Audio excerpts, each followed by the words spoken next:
और कहते हैं,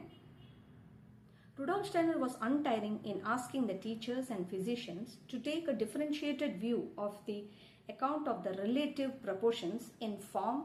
function, and temperament of the child, for they are the meaningful ways of bringing an individual nature to realization in accordance with the necessities of destiny. As it uses these configurations generally as such, but always in a specific form, in bringing about the incipient biography on earth. तो ये कहते हैं कि Rudolf Steiner हर बार जब भी वो class लेते हैं, कोर्स लेते हैं या पढ़ाते हैं, तो बिना थके अपने टीचर्स और डॉक्टर्स को ये बात कहते हैं कि हमें कैसे बच्चों को ऑब्जर्व करना चाहिए। तो यहाँ इन्होंने 3 पॉइंट लिखा है, proportions in form, function and temperament.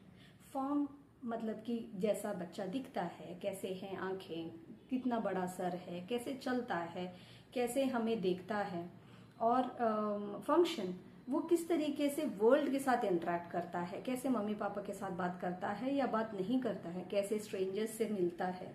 उसका खाने का तरीका क्या है, गुस्सा कैसे आता है, वो उसकी हर छोटी बड़ी बातों को ध्यान देना। और तीसरा एस्पेक्ट लिखा है टेम्परमेंट। ये एक नया कॉन्सेप्ट है, फिर किसी दिन मैं बताऊंगी, बट जनरली हम सबके बॉडी टाइप में 4 तरह के टेम्परमेंट्स होते हैं, जिसमें से हम एक टेम्परमेंट में ज़्यादा रहते हैं, बट ये एक अलग टॉपिक है, फिर किसी दिन बताऊंगी।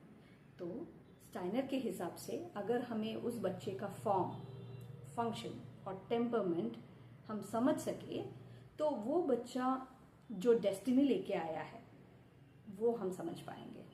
ये एक हायर लेवल की बात है कि हम लोग माने या माने इस दुनिया में किसी कारण से आए हैं, कुछ पर्पस है। और रुडोल्फ स्टाइनर के हिसाब से अगर बच्चे का डेस्टिनी या जो जिंदगी का प्लान लेके वो आए हैं, उसको समझने के लिए या उसमें भाग लेने के लिए हमें ये 3 चीज़ें समझना बहुत ज़रूरी है।